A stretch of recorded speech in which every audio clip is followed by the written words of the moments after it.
welcome back, and it's Rosa Hart. But I can't find him. He was there, these shelves earlier. Where has he gone? I turn the corner and guess my cut one more by the dolls and display. One of the print dolls catch my eyes, and I cannot help but at its beauty.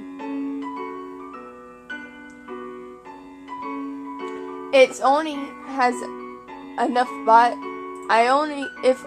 I had enough money to buy you.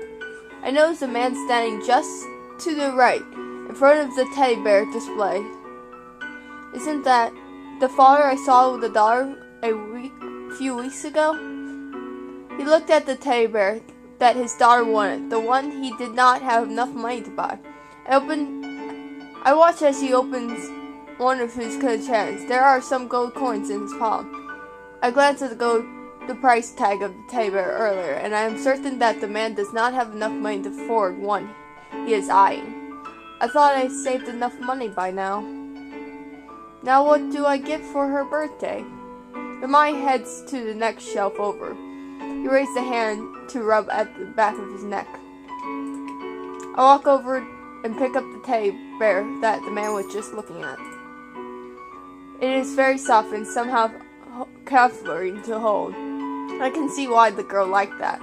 I begin to move the counter without realizing. I hold the teddy bear with one of my hands and reach for the bag coins with my others. The king gave me this money all months ago, but I never used it. If I buy this teddy, I'll be completely broke. Miss, could you wrap this up for me? Of course. After she has finished wrapping the bear, I turn to search for the father. It seems he is no longer in the shop. Has he left? Wow, that's a big toy you got there. Walson appears with a bright smile on his face. He leans forward to inspect the pouches I am holding. I need to find him. Who? I'm sure he hasn't gone far yet. Hey, wait. Where is he? Princess, what are you doing? There's no time to explain. I don't know the option. Explain, not explain. I can't help but feel annoyed at Walson answers his questions. Explaining to him only shows me down. Wait! He isn't here, not here. Princess, you're going around in circles. Who exactly are you looking for? I can help if you tell me. I do not know if Walson will remember the man. It's highly likely he forgot him to be helped at all. Rose? But I'm not having anything to do on my own. There is a man in a toy shop staring at a large teddy bear. He is the one who's looking for. Right. Walson and I searched for hours, but we never found him. I don't even know his name. We can try tomorrow. It's going to be dark, but it's her birthday. Whose? I ignore Walson. In a brief second that I close my eyes, I see the man pale sweat in my mind. I sat down on the bench and clenched the wrapping paper. He wanted to buy this teddy bear for her daughter's birthday because he loves her. A furrow chest filled up in my chest. I spent my whole life wanting the king to treat me the same way that the man treated his daughter. Rose, I promise you will look first thing in the morning. Walson and I head back to Martian, but the weight in my chest slows me down. It's not like you to be sad for a stranger. You changed, have I? You're welcome home, Pops. The girl's voice is familiar. I roll around my head and stare at the little girl in the doorway of the homes. I had thought we were too late, but we found them. The little girl runs from her home to wrap her around her father, who picked her up and pulls her in a tight hug. I'm sorry I'm late, sweetheart. But you're here now. Mom, Papa is here. We can start my birthday party now. The girl wiggles out of her father's embrace and runs down back into her house excitedly. The man is carrying a small box in his hand, wrapping neatly with ribbons. He looks down at the gift and sighs. Before he can go inside, I walk up to him, tap him on the shoulder. Excuse me. You were in the toy shop earlier. I was. We have been looking for you everywhere. For me? He looks at me first and then the package I am carrying in my arms. Can I help you with something, Vincent? Heard that it was your daughter's birthday today. She's turning 7 today, but why? Here. This is for your daughter. This is the toy you wanted to buy for her. Take it. No, I can't, Pop Slink. Just take it. The man seems to be in too much shock to reach out for the teddy bear. He shakes his head in wonder. You don't even know who we are. Why would you do something like this? I've been asking myself that all day. You love your daughter very much, don't you? She is my life and she and my wife. But I can't pay you for this. Papa, why are you taking you so long? The girl is suddenly at the door again, her eyes wildly staring at me. Who are you? The little girl clings to her father's leg as she looks curious but not afraid. I do not know what to say. This pretty lady here is your fairy godmother, little one. I turn to glance at Watson.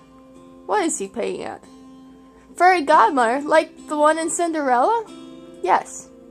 I shook Watson another warning look, but he only grins at me.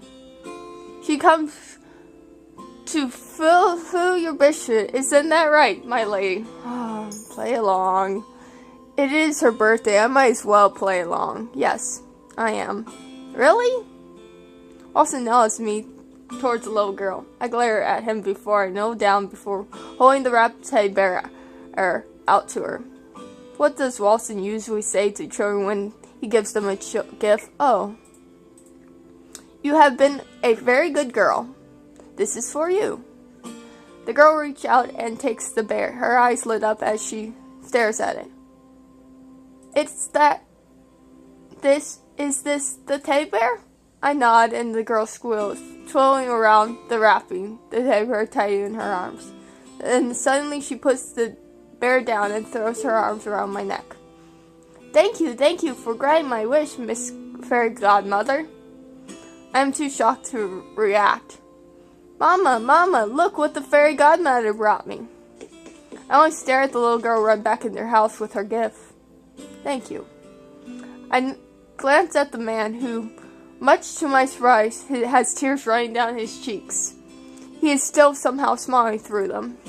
I will never forget your kindness. He dips in a short bow, then disappears into his house.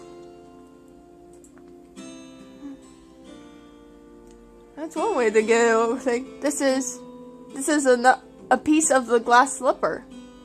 Your first good deed.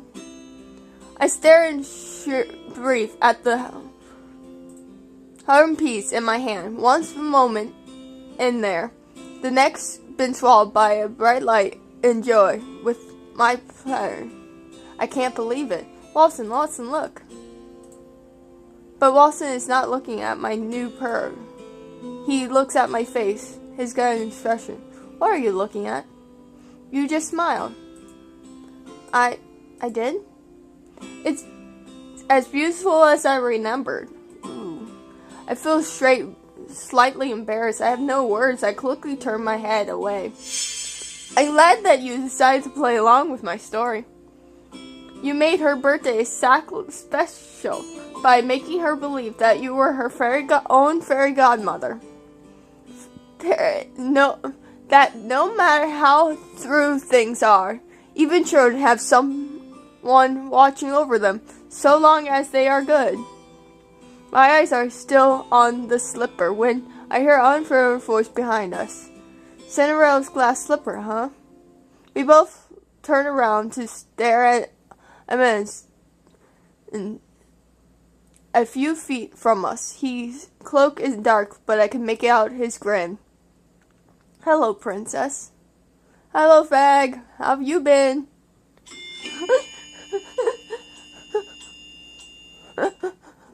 I missed you, Fag. The man starts walking towards us slowly. Watson moves to stand in front of me. Princess, stay close to me. Good morning, Princess Rose. And good evening to you, too, Peter Pan. Fag, you know more than I thought.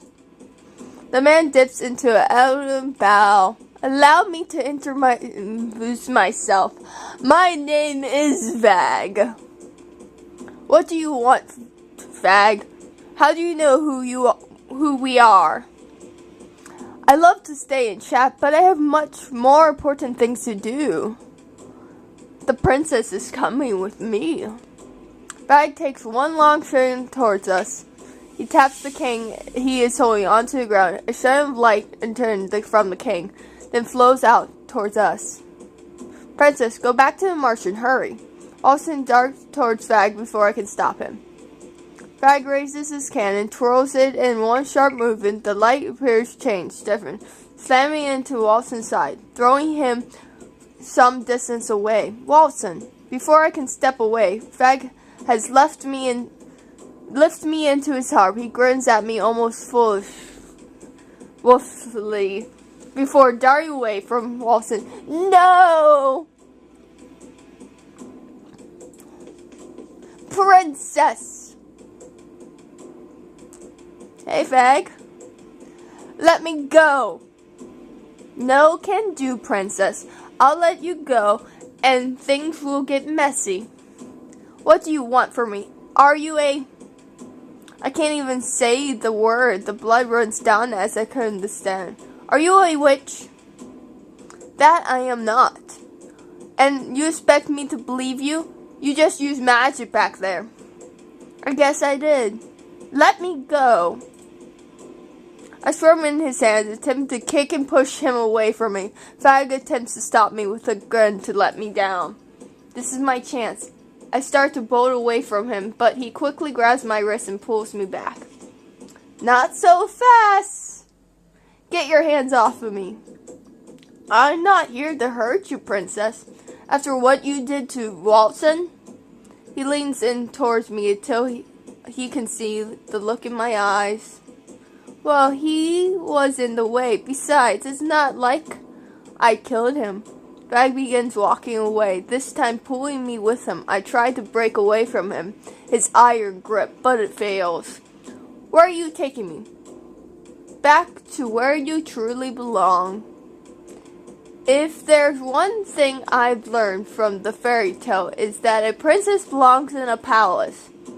I am unable to stop the grasp that leaves my lips. He stops and turns to me. You've been away from home for far too long, Princess. Don't you want to go back? I do not want to go home, but I do want to go home, but I am not welcome there anymore. At least not while I am still cursed. Release her. Fag released me just in time to block a sword that comes from the darkness of the trees. Tis, how annoying. I could say the same thing about you. I back away as the two trade blows. Fag used his cane to defend himself against the man that just ran from the trees. The man. He was the one with Walton, the man with the sword that helped save me from bandits all those months ago. There is something graceful in the way the man moves as he swings his sword at Fag. He almost looks like he is dancing. The strange canoe swipes the swords, a ring grand enough flame to force Fag back. He moves so quickly that it takes all Fag's run simply to block his shields. They're so fast. Fag takes a few steps back and keeps a safe distance from the stranger. Impresses. The man gives Fag a long, loop-side smile as he points his sword at him. The two of them froze as they each are wait for the other's first move. You're not too bad yourself. Wait, is that... Now that he has stopped, I have a better looking at him. I can see that the stranger's features are similar to Karma, but it is really him. Princess, are you okay? I turn my head to see Walton and Dolores rushing towards me. How did you find me? Lauren used her magic to track you down. Thankful no other witches beat us here. Watson hurts in front of me, while DeLorean flies towards the two men. So what do we have here? DeLorean, right? Can't say that.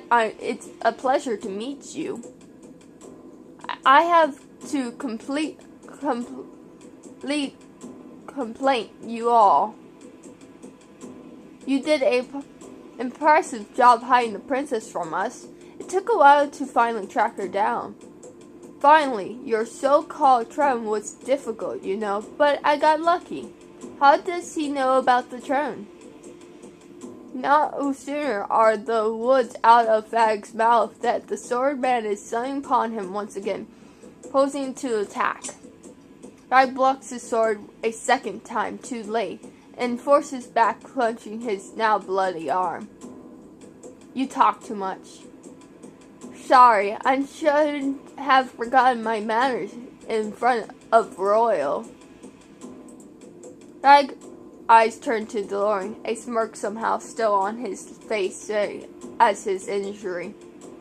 You have quite a interesting bunch with you, witch. How about joining us instead? We could always use more witches like yourself. Thank you, but no thanks. Too bad. Fag turns to look at me. He holds out a hand and grins me towards him. Come with me, princess. You know you don't belong here. I clench my hand and fist as I shake my head.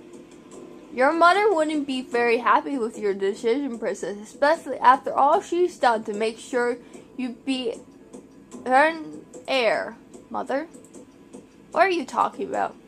But Fag ignores me as he raises his can. Sorry to leave the party so quick, but I back soon. Enough for you, princess. Next time, whether you like it or not, you'll be coming with me. Alright, Fag. Whatever you say. I'm not done with you. Lauren throws her hands out, beginning to gather light in her palms, but Fag has already brought his cane down onto the ground. The trick smoke fills the air, making my eyes water. The smoke clears, Fag is gone. Lauren huffs in annoyed as she lowers her arms down to her sides. To think that those witches are using a human to do their dirty work. What was the cane he was carrying? I look up at the stranger who had showed his sword and is walking towards where Watson, DeLorean, and I were standing. It's a enchantment item. The cane has been infused with a spell that allows Fags to use magic. Limited magic, but powerful enough to make him dangerous. Well, it is far easier for a human to explore the kingdom without anyone getting suspicious. The stranger stands close enough to me to get a proper look at his face. I can no longer deny the route I saw earlier. Karma, is that really you? You have a good eye, darling. So, this is what Karma looks like as a man. Why does he need to disguise himself as a woman? I open my mouth to ask the question when I interrupt by Walson's hand on my shoulder. Are you hurt anywhere? I turned to Walson and froze when I noticed the dry blood on his forehead. You're bleeding. I'll be fine. I step back, realizing that Walson is standing oddly, flouting one leg to the other. Fag must have hurt him badly. I frown and I study Walt's wound. We have to go back to Maltron now. You need to have your wounds checked. There's nothing.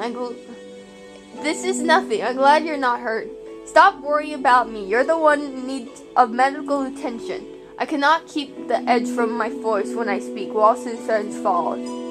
I'm sorry, princess. I didn't mean to. On his face, sudden curves as he drums over. His eyes glance in pain. Walton. Dawn clinches one of Walton's arms, supporting him as she turns to address both Karma and I. We should return to Marshall. Rumple needs to see to Walton Industries. Rumple. I'll explain everything once we get back. Thorn calls for Rumple as soon as we arrive at the Martian. When Rumple enters the air, he is clearly disgusted by Walton's Industries. What happened? He'll first, explain later. I slur Rolf to object, and I'm surprised when he does nothing more than a nod. Carefully, Rolf leads back Walton to his room so he can be treated. Lauren looks in the direction of Rumple, and Walton has gone with a thoughtful look on her face. We are lucky that we have Rumple here with us. Anne is good with herbs and small wounds, but Rumple has experience with the serious injuries.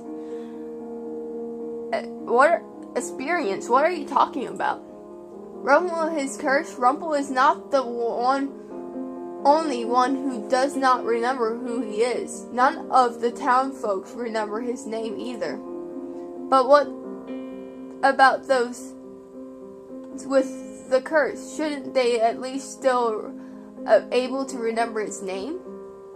Rumple is heir to the rules, as he has with many things it has case. Not a single person can remember his name. Funny thing is, they can still recognize him. He ran into someone who called him a doctor today. Even just hearing it brought a memory back. He got one of his chapters of the journal back today. He is quite peripheral doctor. He collects his journal page to remove memories from others that still remember him. What a strange curse. My eyes wander around the episode area. I notice that something is missing. Where's Karma? Don't worry about him. He's probably changing now. I do not understand why is Karma so secret about his reasons for wearing a disguise. I'm about to ask DeLorean if she knows anything about the of Karma's curse when the door of the reception area is thrown open. Princess! I'm surprised when Anne suddenly throws her arms around me. She pulls me into a tight hug. I was so worried about you. Thank goodness you're safe. She pulls away and begins to wipe her tears that from to her eyes. Why are you crying? Because I was worried about you, silly. She was really worried. She was crying. Why? I'm unaware of the awkward silence. Thank you for worrying about me.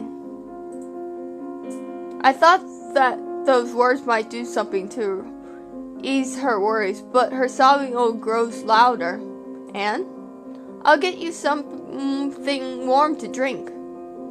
I stare off after Anne's before I turn to look at Lauren's worried. Did I say something wrong? Quite the opposite, actually. You made her very happy. I did? But she was crying. They call it tears of joy, princess. Be overwhelmed too if you suddenly nice to me. Austin tends to bring people to tears. Miracles tend to bring people to tears. I just said thank you. And that was a kindness in of it itself. No wonder she was so happy. I was being kind. And congratulations, princess. I can see that you managed to complete your first good deed. My hands moved instantly to my pendant and I cleaned the new piece hanging there. I knew you could do it. Dory's smile was warming. For some reason, it makes me feel strangely proud. Perfume walks into the room, staring at both of us. It's been 2 weeks since I saw her. Her face is an absent. Perfume. You know that curtain using the magic takes a toll on your body. I had no choice, the witches. Her voice trails off as her eyes met DeLorean. Perfume and DeLorean look at each other for so long. The tenseness in the room mounts as they continue to stare at each other, without a word. Eventually, peripheral eyes wander to me. Keep her in the dark won't make this situation any better, DeLorean.